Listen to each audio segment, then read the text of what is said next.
वणी ग्राम सचिवालयाजवळ असलेल्या मराठा विद्याप्रसारक संस्थेच्या KRT महाविद्यालय आणि आदर्श इंग्लिश मीडियम स्कूलच्या मुख्य गेटमुळे वणी कळवण रस्त्यावर दररोज ट्रॅफिक जाम होत असल्याची तक्रार स्थानिक पालक आणि रहिवाशांकडून व्यक्त होतीये। शाळा सुटण्याच्या वेळी विद्यार्थ्यांना घेण्यासाठी येणाऱ्या पालकांच्या वाहनांसह शाळेच्या बसची गर्दी होऊन रस्ता अडकतो, ज्यामुळे अपघाताचा धोका वाढला आहे। कॉलेज कॅम्पसमध्ये 3 बाजूंनी रस्ते असूनही दोन्ही बाजूंनी वॉल कंपाऊंड बांधून जुनं गेट काढून टाकण्यात आलंय।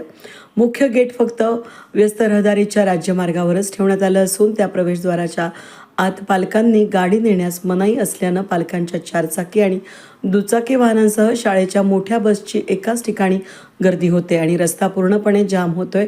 या ठिकाणी तीव्र वळण असून हे अपघातप्रवण क्षेत्र असल्यानं भविष्यात मोठा अपघात घडण्याची शक्यता आहे।